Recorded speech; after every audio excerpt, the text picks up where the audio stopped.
Welcome to Tim's Vinyl Confessions. Thank you for watching. I'm Tim Derling, and on this episode I'm going to go through a collection of a band that I've featured many times on Tim's Vinyl Confessions, but never quite this way.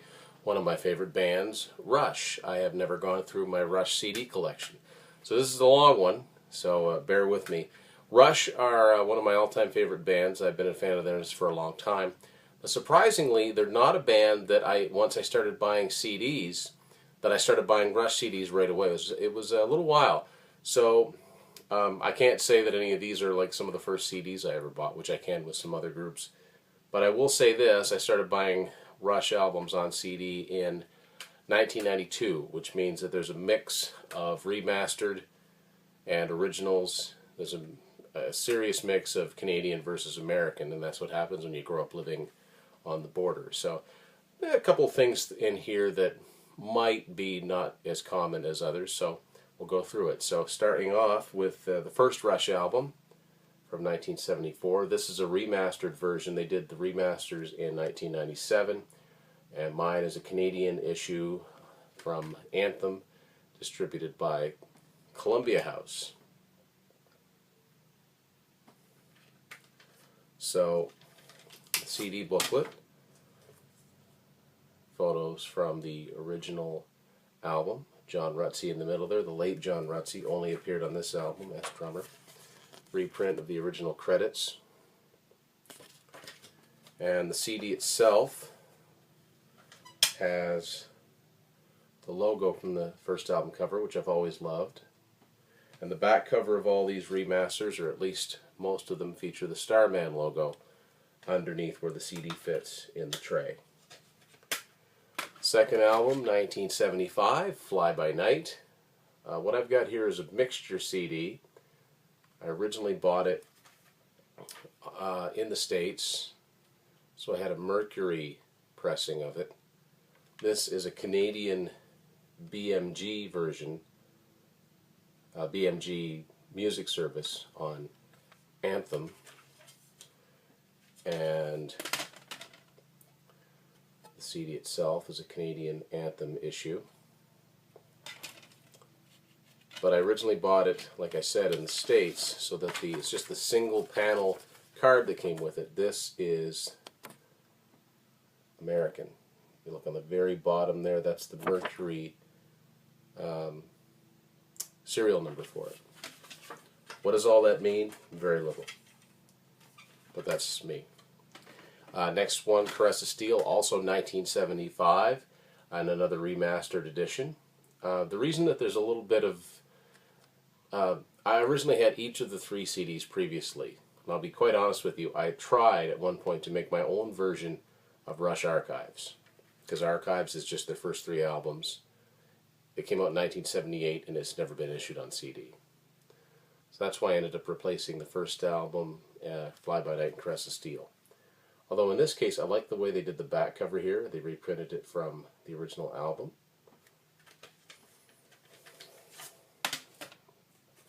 There it is without the song titles over it.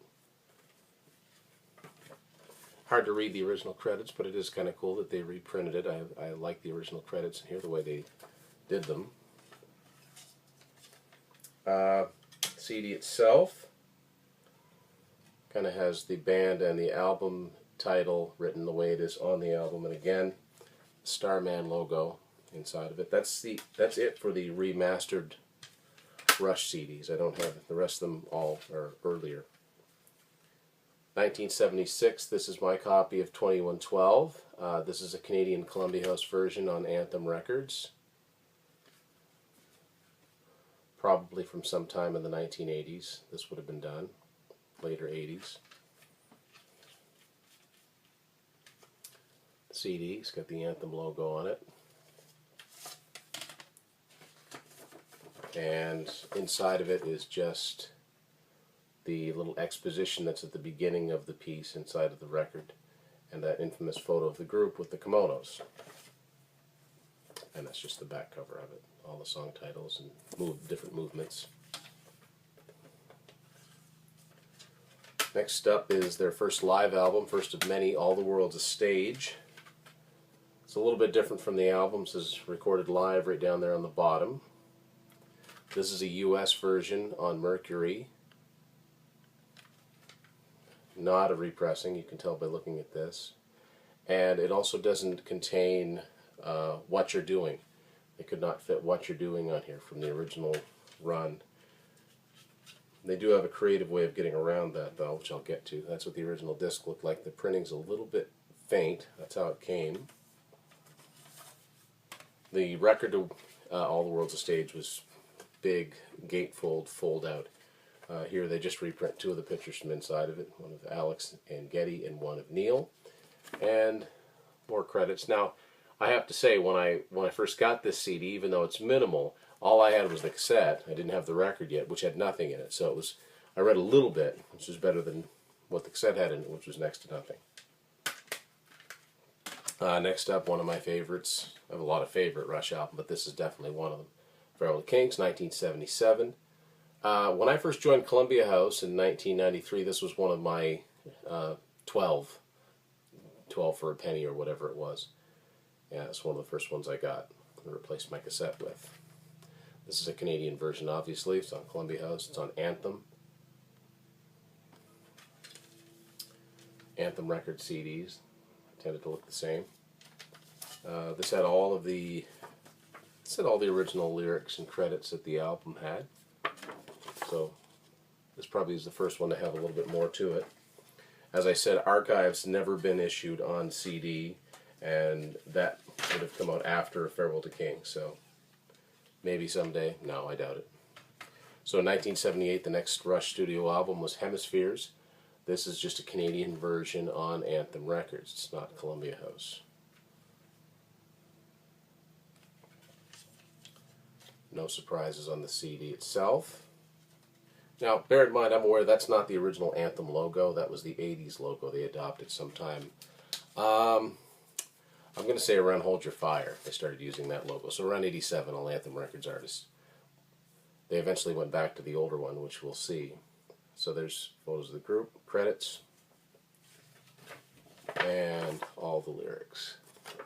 And Hemispheres is one Rush album, maybe more than others, where you really needed the lyrics, I found, to understand exactly what was being said and what was going on. Another great album, another classic album, Permanent Waves, 1980. This is a Canadian version on Anthem Records. Unlike the US version, this one has the Dewey Defeats Truman headline just above my finger. You'll see that on there. That was taken off of the US versions because the Chicago Tribune threatened to sue them for printing that. They're a little embarrassed by it. That was a premature headline. Dewey did not defeat Truman, as it turns out. So there you go. Back cover. CD looks the same as most of the ones you've seen so far. Pictures of the group and lyrics and credits.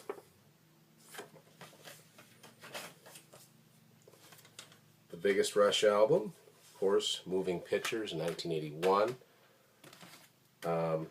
Moving Pictures was actually the first Rush album to ever be released on CD, and that was done in 1983. So very, very early on, which makes sense because they were on Mercury in most of the world, Polygram, and Philips was the parent company of Polygram, and they were one of the first companies to manufacture CDs. So there are very, very rare versions of Moving Pictures out there.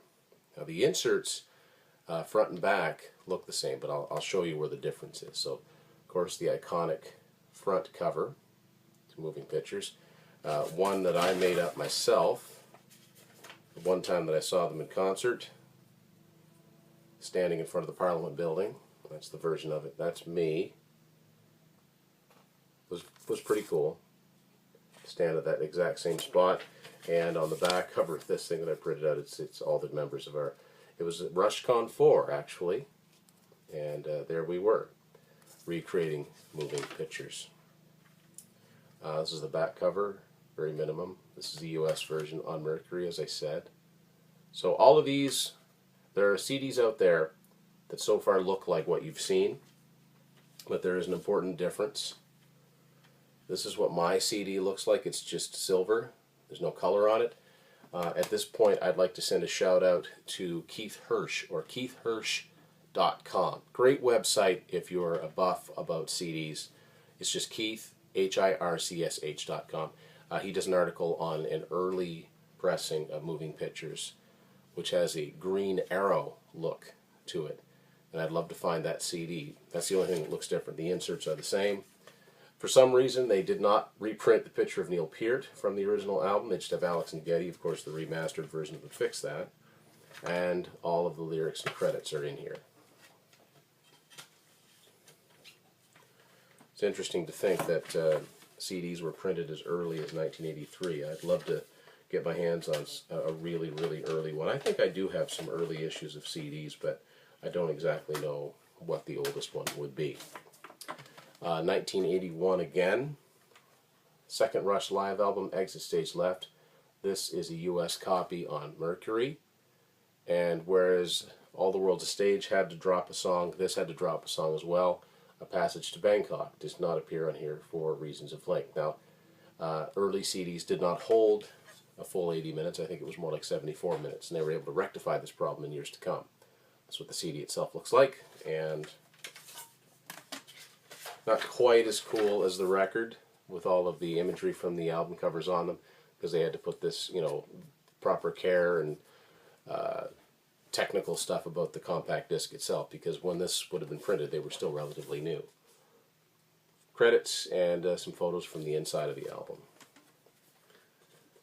I mentioned there was a Green Arrow Mercury CD pressing of Moving Pictures. They did the same thing for Signals, 1982. This is also a very, very early album to be released on CD. This one, the Green Arrow version of Signals, I guess, is actually even more rare than Moving Pictures. Of course, I don't have that one, but this is a US Mercury version. So if you see one that looks like this, even if you've already got it, don't assume that it's not. Take a look at the CD itself. That's what the back cover looks like. So in this case, this is a pretty common 80s look for Mercury CDs. It's got like the atom design here and the Mercury logo, and this is the way that all the song titles are written, with only the first word in each title is capitalized. Here's the back cover, same as the back cover of the record. Actually, no, that was on the inner sleeve. Back cover of the record had digitized photos of the band, as you see here. These are the lyrics and the credits to Signals. So watch for that Green Arrow variant of this. Next one, 1984, Grace Under Pressure. This is a US version on Mercury Records. Very different looking from the Anthem versions. Back cover. Same Mercury CD. Back cover, or the band photo from the record.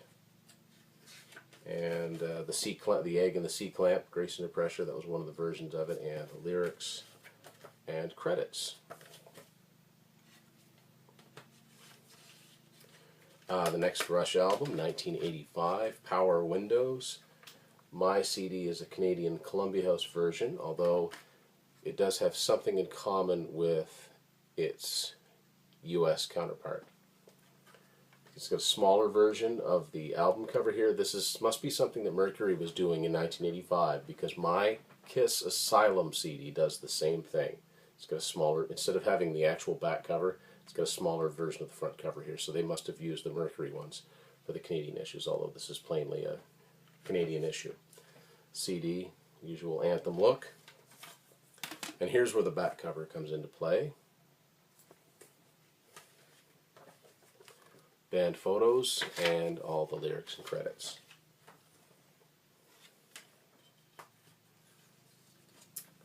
(1987) Hold Your Fire. This version I have is Canadian version on Anthem Records. Hard to read the song titles here. I'm getting a glare. Still, CD looks the same. Band photos. This belonged to someone named Randy. It says right there, I bought this one used. And it looks the same as inside the record and cassette. All the same imagery. Guy juggling the fireballs. And over on the other side, this is the biggest fold-out Rush CD yet. All of the lyrics and credits. And these are one of those, you never really know how to fold it up right. 1989, we have A Show of Hands, their third live album. This is on Vertigo, Phonogram, it's Polygram, but this is not US, this is a European version. I'm tempted to find out exactly where this came from. You can tell they're using an earlier, the swirl look is what Mercury Polygram used for some of their CDs, and this is the only Rush one I have that looks like this. This is probably West German, I would say. Can only guess, I'm not really sure. But this has all of the same imagery that is inside the record and cassette. And it goes top to bottom instead of side to side here.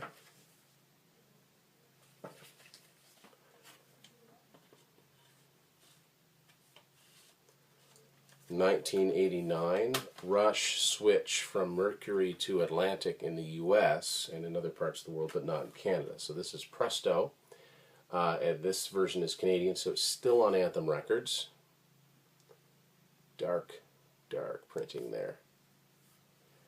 This was one, it looks like there's tape down the sides. This is something that I can't stand. I wouldn't do it now, but every once in a while you'd get a CD where the tabs were upside down, and I can't have that. I had to unperforate them or tear them apart and then tape them back together. I got better at doing it because I put the tape on the inside, but hey, maybe I'll do this again. So this is a Canadian version on Anthem this time around. There's a specialized CD. Whoever Randy was, he got rid of this one. I got this at the same time. The signature is somewhere up there in the corner next to Alex Lifeson. It's got all the lyrics and credits, and the rest of the band photos, and this. This is another one that I've never been able to fold it up correctly either. So inevitably what happens when a band leaves a label and goes to another label, the former label has to put some sort of compilation or live album out. And even though Rush remained on Anthem Records and just simply changed distributors over the years, in the States they went from Mercury to Atlantic, which is two completely different companies. So in the fall of 1990, this was released. Chronicles, a 2 CD, 2 cassette, I believe a 3 LP in some territories, best of. Still probably the best compilation that Rush is, to introduce someone to Rush. This is a Canadian version on Anthem. It's a Columbia House issue. Really like the brown finish here. I've actually seen floor tiles that look just like this. And they did something very, very smart. I mentioned that when the original CDs of All the World's a Stage and Exit Stage Left came out, they each left a song off them for length reasons. Off of All the World's a Stage, they left off What You're Doing, and from Exit Stage Left, they omitted A Passage to Bangkok, and those are the songs that they feature on this CD. So you've got them in CD form, even if you don't have the remastered CDs. This originally came in one of the thick double CD cases. I got a slim case, so that's what disc 1 looks like, and disc 2. Booklet that comes with it comes with a pretty good essay from a guy named John Swenson, a rock writer, and it features all of the band's album covers throughout, all the way up to Presto, because one of the they negotiated, even in the States, the version on Mercury, they still included the song Show Don't Tell from Presto to bring everything right up to date. The next Rush album is actually the first CD I ever got by Rush, and it's the first one I got when the album was still somewhat current, even though I'd already bought the cassette. 1991, this is Roll the Bones. And this is a Canadian Anthem Records version, and this is my first Rush CD. I bought Moving Pictures not too long after that, but this was the first one. I don't know if you can tell from looking here, but that CD has a skull in it. Back cover with the wishbones. It's got the photos and lyrics and credits. Next Rush album, 1993, Counterparts, and this is the Canadian Anthem Records CD.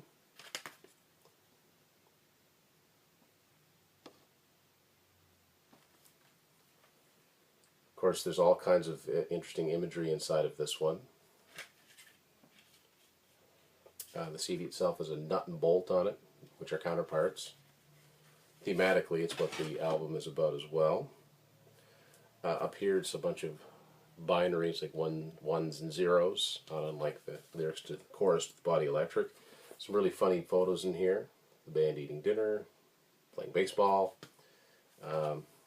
And there's lots, I'll just show you here. Lots of variations on the counterpart theme here. So everything from Tortoise and the Hare to this puzzle, You and I,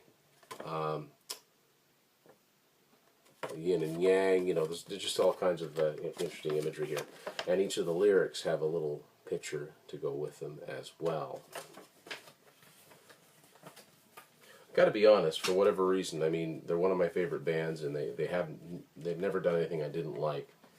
But for whatever reason, this is my least favorite Rush album. Now, having said that, I still like it. I guess my line is one of them has to come in last, and for whatever reason, that one never really took hold with me. It was a long gap after that album, too, before the next Rush album, and in that time, tribute albums were starting to come into play. And tribute albums were sometimes looked at as kind of cash grabs. But in the case of, if you're going to do a Rush tribute album, you've got to have some good musicians on it. So in the summer of '96, this came out. It's called Working Man. No artist listed on here, but this is a Rush tribute album that came out on Magna Carta Records. And as you can see here down the side, this features a lot of the Dream Theater guys, Fates Warning, Sebastian Bach, Jack Russell, Eric Martin, Mark Slaughter, George Lynch, Dean Castronovo. A lot of big names on here. Tends to be older Rush songs. The newest, there's only one slightly newer one here, and that is Mission. The rest of it, a lot of it is 70s. What's notable about this is this album was actually mixed by Terry Brown, who was Rush's producer from Fly By Night all the way through Signals. There was some sort of misconstrued comments that came out when this first came out, and the internet was a relatively new thing too. Neil Peart made some statements sort of disparaging the album, and it was just trying to cash in on the fans. And then, you know, there's a little bit of controversy about that. That's the CD itself. I have actually not listened to this in quite a long time, but I remember liking it quite a lot when I heard it, but because it was different. It was, you don't hear a lot of people tackling Rush songs. And this breaks down exactly who's on which songs. A couple of write-ups in here from some fan club people about discovering Rush, and this features some other albums that were in the collection. So mostly prog. I mean, there's a Jethro Tull tribute, the Genesis tribute, Pink Floyd, Yes, and then some other newer progressive bands with their own material. So not too long after that came out, the next Rush album came out, Test for Echo. I like this album a lot. To me, this was a return to form for them. I just liked every song on it. This is a U.S. version on Atlantic Records, and this one actually has the Warner Brothers logo embossed in here.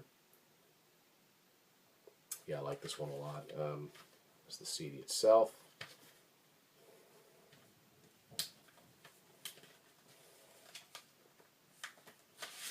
Thick booklet comes with this one, and some interesting imagery, as always, to go along with the lyrics, which are interesting in their own right, and all the lyrics and credits. And 1997, as I mentioned earlier in this episode, is when the Rush Remaster campaign happened. So along with that came a pair of compilations a few months apart. This is the first one. It's just called Retrospective 1, 1974 to 1980, which is exactly what it sounds like. This is a Canadian Columbia House version. Would have bought these at roughly the same time. and it's a good mix of songs. It's not exactly like Chronicles, or the first half of it. It's a good mix of songs. They're not in chronological order either. That's what the disc itself looks like.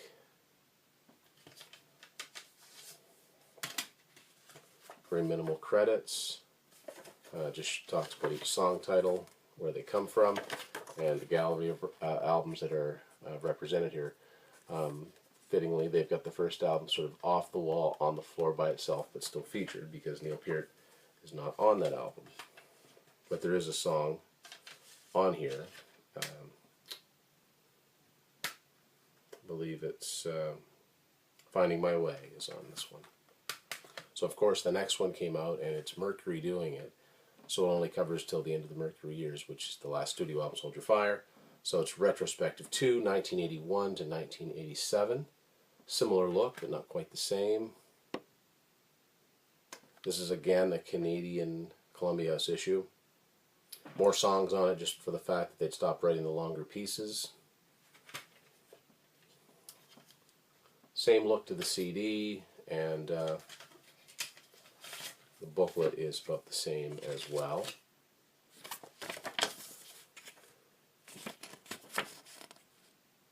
And this time around, the album that's on the floor is the retrospective that preceded it. Of course, any Rush fan knows that 97 to 98, the dual tragedies in Neil Peart's life happened, so the band went on hiatus. Might have been the end of the band. But in late 1998, the fans got, I think, a fantastic live package. Different stages live. I really enjoy this. This is, you put Tinker Toys on an album cover, and it's like, oh, I'm in. No. Like the way that they did that. This is not your typical jewel case, digipack. First Rush album that I've got, anyway, that looks like that. The first two discs on here were recorded on the Counterparts and mostly the Test for Echo tours. Third disc was an unreleased recording they did on the Farewell to Kings tour. So there's songs on here like Cinderella Man, Farewell to Kings, that I'd never heard them do live before. So it just kind of spans the years for them. This is an enhanced CD as well, and I'll kind of get into why that is. This is the third disc, the Hammersmith Odeon disc. Came in a little sleeve by itself. It's kind of humorous. You can see that Getty's here scalping tickets. Alex is being taken away here. And I think if you look up there, I think that's Neil up there looking at one of the windows. Good packaging with this one too. And there was another one of these discs had something on it called Clusterworks, which had a series. It was a early graphics package, and when you moved the mouse, the graphics changed. Now I really don't see the point of it, but at the time it was cutting edge. It was a moving dedication inside of here. The quote is, "Suddenly you were gone, from all the lives you left your mark upon." It was originally from the song After Image from Grace Under Pressure, and it says, "In loving memory of Jackie and Selena." Jackie was Neil's wife, Selena was their daughter. So the band had gone on hiatus. Alex had actually already done a solo project in 1996 called Victor, which I never got into. Tried, I never got into it. Geddy Lee put out a solo album in 2000, and because he is the voice of Rush, I did pick it up from Columbia House. It's called My Favorite Headache. I'll be honest with you, I haven't listened to it that much. It's not bad, but it's not Rush either. This is a Canadian version. It's on Anthem Records. And this is what it looks like. All of the credits, you had to put the disc into your computer and it would bring the credits up, for the most part. I believe all the lyrics, so not the credits, but the lyrics. Like I said, it was like Rush Light, but with the other two guys, just seemed to be something missing. But it's not bad. So Rush actually, famously did reunite, which was awesome. And when they did, they kind of did it with a vengeance. 2002, long wait, longest wait yet between a Rush album. Vapor Trails came out, and I've got a Canadian version here from Columbia House. glad to have them back. It was a noisy album. By this time, the compression wars had happened, and the sound was very dense, very thick. And this is one of the earliest albums that I bought that was kind of a victim of that thinking. But good songs, and we're just so glad to have them making music again. The album that almost wasn't. So, lyrics, credits, some imagery inside of here, and that's Vapor Trails. So, of course, that was on Atlantic in most parts of the world, and they were back, so Mercury retaliated, and of course whatever they put out, Anthem put out as well. And in late 2002 this came out. This was called The Spirit of Radio, Greatest Hits 1974 to 1987. The first single disc Rush compilation. And I'll show you, that's just the sticker that came with it. I just stuck it on there. The Starman logo is what's actually on it. And back cover. This is what the disc itself looks like. Looks like an old-fashioned radio dial. Back cover. Older picture of the group in here, but also brought up to date with the Vapor Trails era photo of the band. And this features a variety of songs. These are in chronological order, and it shows what chart position that reached, whether it was on the pop chart or on the mainstream rock chart, which didn't exist until 1981. It goes through all the albums as well. Of course, ending with Hold Your Fire. Now this version I got is a Canadian version on Anthem, and when I got it, it also contained a bonus DVD. Now DVD was a relatively new thing for me at this point, so I picked it up. It was kind of the driving force behind me picking it up. This is what the bonus disc looked like. It's got 5 videos on it from the Chronicles DVD collection. Had Closer to the Heart, Tom Sawyer, Subdivisions, Big Money, and Mystic Rhythms. So, and all the lyrics to the songs on the CD are contained on here. So now, it's just kind of a curio, but there it is. So the Vapor Trails tour was documented, and in 2003, this was released. Rush in Rio also came out on DVD. I'd highly recommend getting the DVD. A 3-disc set, and the band is in wonderful form on here, and the crowd is just insane. It's a famous story now, but they actually, when the band does YYZ, the crowd sings. YYZ is an instrumental, but the crowd is singing the music. That's how into this band they are down there in Brazil. Awesome. And photos of the group. Probably one of the biggest crowds they'd ever played to, and just kind of reaffirms, you know, how good it was to have them back and active. DVD looks like this, but it's more of a brown tint than blue. That's the back cover to it, and some great shots of the group here. And of course, a write-up from Neil talking about, you know, everything that led up to that, and how difficult it was to record, and how amazing it was they actually got a good recording out of it, because they didn't have their own equipment, and a lot of things are detailed in here that basically it was kind of a miracle that this kind of happened and was captured. So then, 2004, the band goes on their 30th anniversary tour. This would be when I saw them in Toronto, and when they went on tour, they didn't want to just do the same set list they did last time.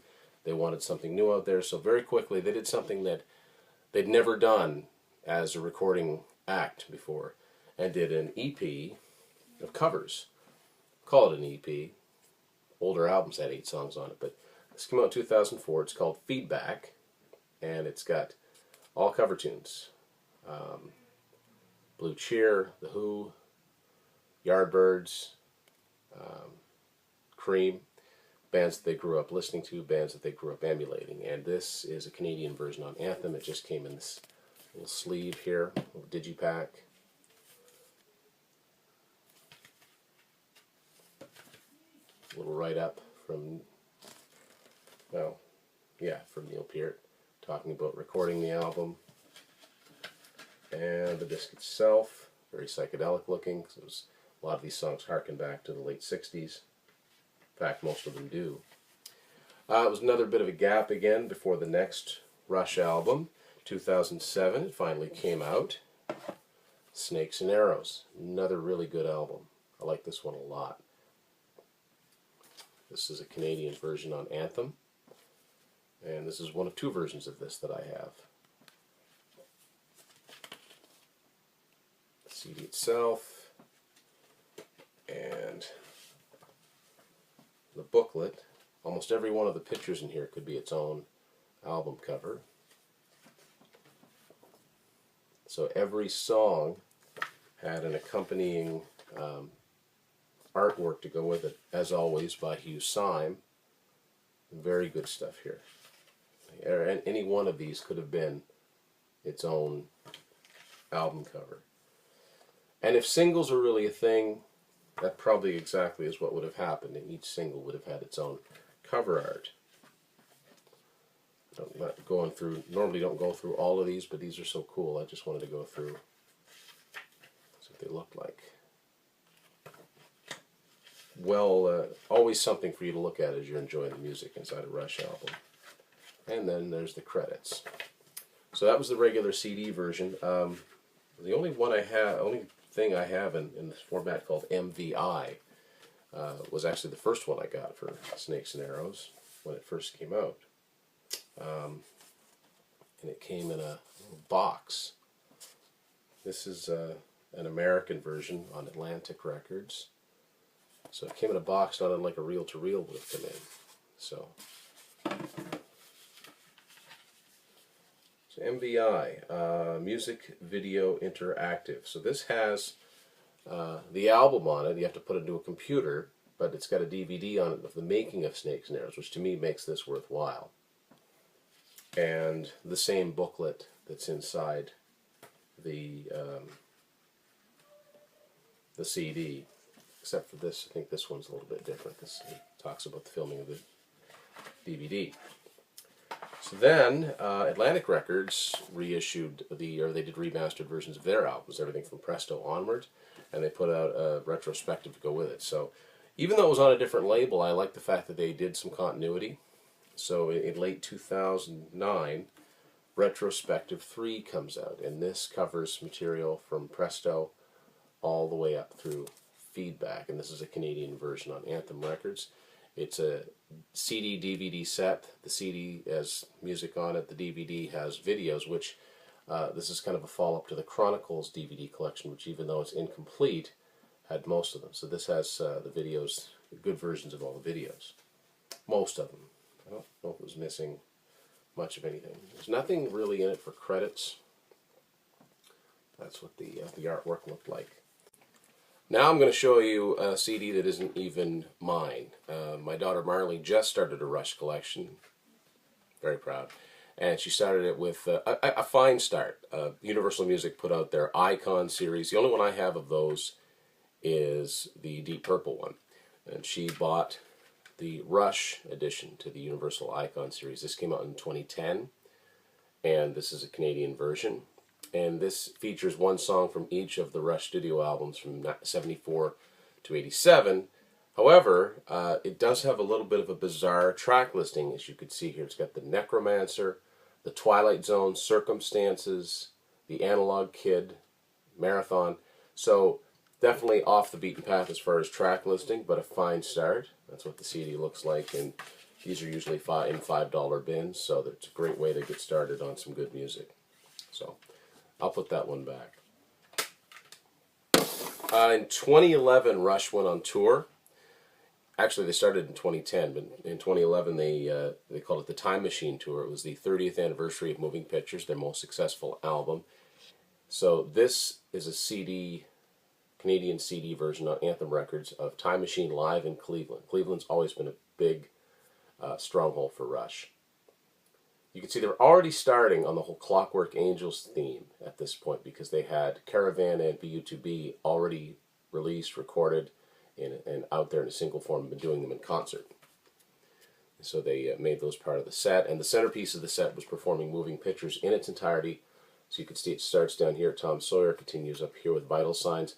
Basically side 2 of that album, Camera Eye, Witch Hunt, and Vital Signs hadn't been recorded or hadn't been played in concert for quite a long time. So, as always, they play with the set list a little bit. This time around, they do the song Presto, which is not common. Probably not since that tour. Again, they're setting up the Clockwork Angels theme already here with the whole time machine feel. As always, you know, the booklet has some great graphics, some great Hugh Syme graphics. Hugh Syme has been their art director, starting with Caress of Steel, and from then on, never changing.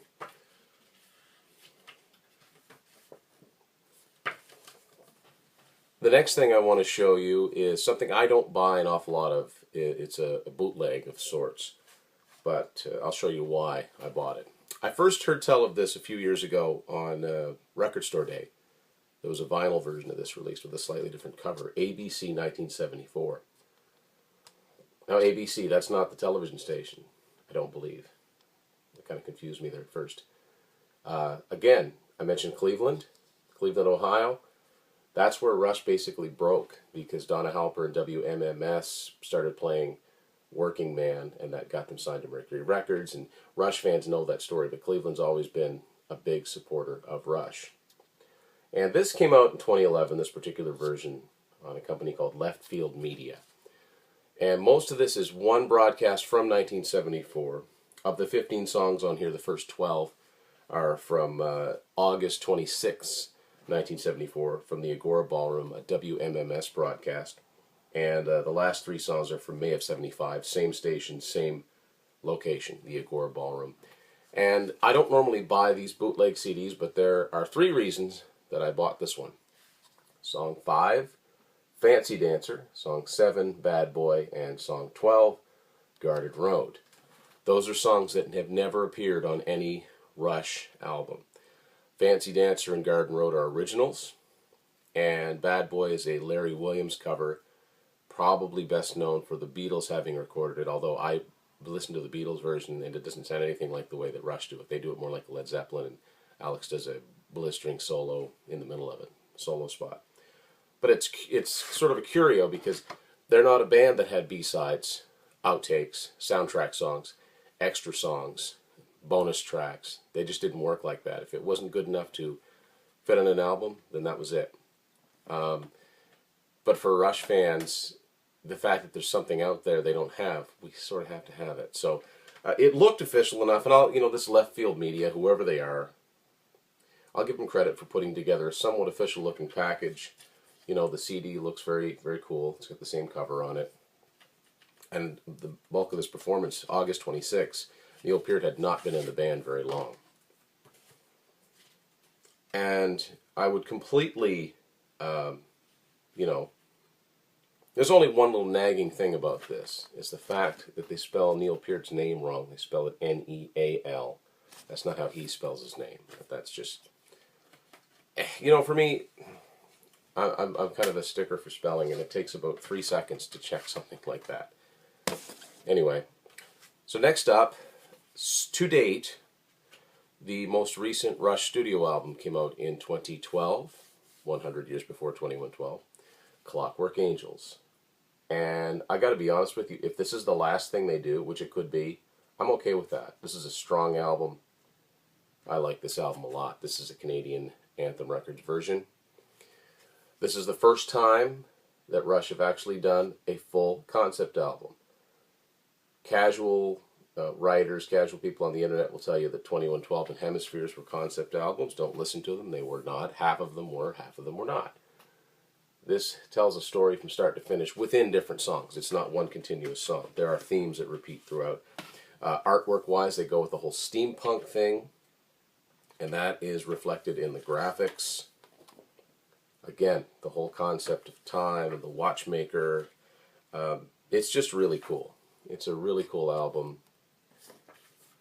And like I said, if that's how they end things, I'm completely okay with that. I'm completely okay with that. As always, cool artwork throughout the booklet here.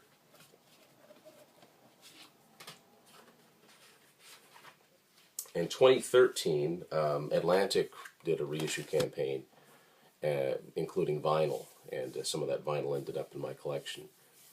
But one thing they also did was remixed Vapor Trails. When the album came out in 2002, people were glad to have the band back. But as I mentioned, it was a little bit of a victim of the compression wars, where everything was just brick-walled as far as soundscape goes. Very distorted, and it was hard to make everything out. So in 2013, they sort of redressed that and put out Vapor Trails Remix. And variant on the cover, they sort of reversed the images, or reversed the colors. And I think this almost stands as a completely unique release, because it does sound better. The back cover is about the same. This is a Canadian anthem version. It sounds much better. That looks about like what the first album looked like, minus, or the original album looked like, minus the band name and the album title. And the booklet, I'll show you the booklet. It's pretty much the same imagery that was in the first one. So if you're thinking to yourself, well, why would I buy that? It's worth picking up. The retrospective 3 CD actually contained One Little Victory and Earthshine, the remixed versions, and that was enough for me to go, okay, those sound better. I wonder what the whole album would sound like remixed. So 2 or 3 years later, we found out. And the most recent thing I have by Rush is something that I dedicated a standalone episode to, but I'll just go over it briefly here. R40 Live, recorded on their 40th anniversary tour. This is the one where they start at the present and work their way back. This also came out on DVD, of course. That's in my review as well. Here are the discs. That's what that looks like. And the booklet. Again, if you want, get my 2 cents on what that one is all about, there is a standalone episode. So that is my Rush CD collection with a little help from my daughter. Thanks for watching Tim's Final Confessions.